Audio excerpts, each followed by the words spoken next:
Well, that's what I wanted to ask you about. I understood your second point to be that the First Amendment prohibits the criminalization of the solicitation of conduct that is unlawful but not criminal. Is that your second point?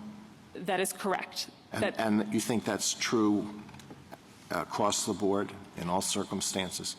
Yes, Justice Alito, because we're talking about whether speech is categorically beyond the protection of the First Amendment. So anytime you have a law targeting speech, which would cover a solicitation law, the first step is, of course, it's a law targeting speech. You trigger First Amendment scrutiny. Now, if the law fits within a narrow category of a historical exception, like obscenity and so forth, then it doesn't have to satisfy scrutiny. Okay. So solicitation, soliciting someone to engage in prostitution, that's unconstitutional. Criminalizing the solicitation of someone to engage in prostitution, that's unconstitutional.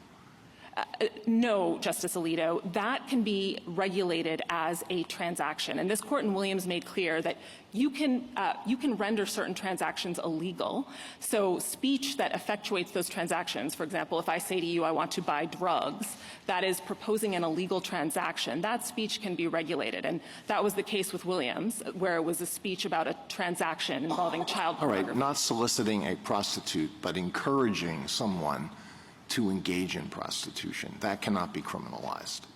If prostitution is not a crime, yes, then such speech is not categorically unprotected. It would just be subject to First Amendment scrutiny, which means that if the government had a compelling interest and narrowly tailored that law, they could do so. But that is the key difference, Justice Alito, between solicitation as used in the sense of transactions versus solicitation of a third person to do something. So encouraging someone to engage in prostitution is not necessarily criminalizing that is not necessarily unconstitutional. It just has to satisfy strict scrutiny, and you would apply the same thing here?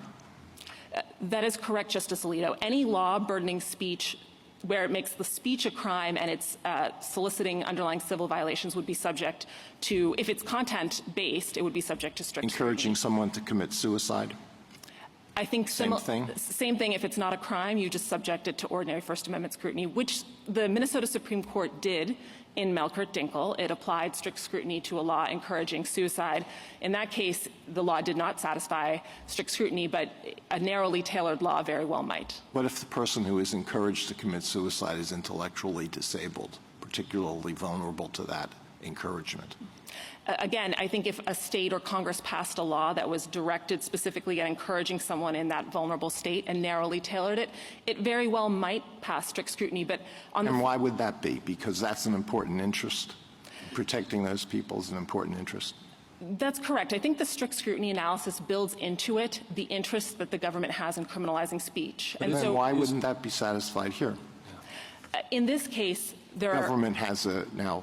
People disagree about this, but the law expresses a strong interest in